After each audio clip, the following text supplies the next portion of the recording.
सत्यमेव जयते साथियों। आज अपने बात करेंगे कि लॉकडाउन से हमें क्या शिक्षा मिलती है। तो सबसे पहले लॉकडाउन से जो शिक्षा मिलती है वो है प्रकृति के द्वारा जैसे को तैसा। प्रकृति के साथ आप जैसा करोगे प्रकृति का आपको वैसा ही आपको लौटाएगी। अभी मनुष्य ने प्रकृति के साथ बहुत उसका दोहन किया है, तो और प्रकृति के जीव जंतु को बहुत तंग किया है, तो वो सब मनुष्य उसको भोग रहा है वैसे ही। इसके बाद अपने आते हैं संयुक्त परिवार पे। संयुक्त परिवार का मूल्य है। संयुक्त परिवार ऐसे नहीं है कि अपने आप संयुक्त परिवार बन गया। प्राचीन जो विद्वान थे उन्होंने बहुत ही डिस्कशन किया आपस में, उसके बाद संयुक्त परिवार प्रथा बनाई गई, जिसमें कि छोटे बच्चों को खिलाने के लिए दादा दादी को साथ में रखा जाता है और पूरा एकल भाई बहन सब और चाचा ताऊ सब इकट्ठे रहते हैं, जिससे कि बच्चों का भी प्रॉपर विकास हो, उनको संस्कार मिले और जो यंग पीढ़ी है युवा पीढ़ी है वो काम कर सके। तो ये संयुक्त परिवार का मूल्य इससे समझ में आता है। और आज जो से अकेले रह रहे हैं उनको शायद ये चीज़ अच्छी तरह समझ में आ जाएगी कि संयुक्त परिवार का मूल्य क्या है। इसी प्रकार ग्राम के सापेक्ष शहर का महत्व नहीं, ग्राम का शहर के सापेक्ष महत्व है। तो इसमें क्या है, अभी ग्राम के स्तर पर व्यवस्था को बनाना आसान रहता है शहर के सापेक्ष।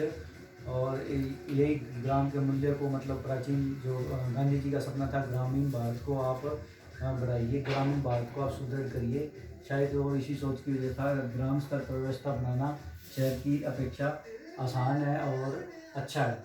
इसी प्रकार शरीर को बीमार कर दवाई लेने से अच्छा है कि आप उसको स्वस्थ रखा जाए। आयुर्वेद को प्रमोट करता है।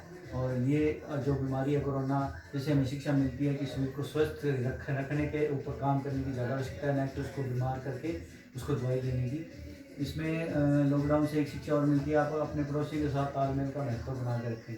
पड़ोसियों के साथ तालमेल का महत्व है जिन लोगों का, वो इस समय को अच्छी तरह से एंजॉय कर पा रहे हैं और रह पा रहे हैं। फिर सरकारी तंत्र, अब आप देख सकते हैं कोई भी प्राइवेट तंत्र इतनी बखूबी काम नहीं कर पा रहा है जितना कि सरकारी तंत्र भी आपको हर प्रकार की सेवाएं उपलब्ध करवा रहा है।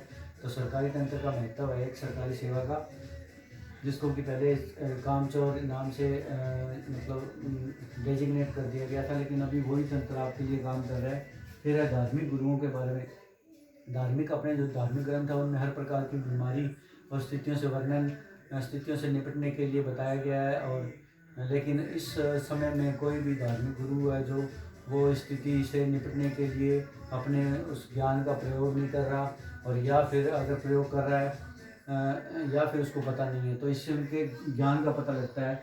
और जो अपने भगवान हैं उनके चित्रों में आपने देखा होगा भी अस्त्र शस्त्र भी दिखाए गए हैं। तो अस्त्र शस्त्र वो कहते हैं जब अति हो जाती है तो अस्त्र शस्त्र उठा लेने चाहिए। अगर धार्मिक गुरुओं को ज्ञान है और वो इस बारे में नहीं बात कर रहे हैं, तो ये आप जान सकते हैं उनको कितना ज्ञान है और वो कितने मतलब धर्म के ऊपर चलने वाले हैं। तो इसके साथ ही मैं यहाँ पे विश्राम देता हूँ। ओके, वंदे मातरम साथियों। यार मेरे चैनल में और वीडियो के लिए आप इसको लाइक शेयर सब्सक्राइब करिए ताकि आपको नई वीडियो मिलते रहें। Okay, thank you.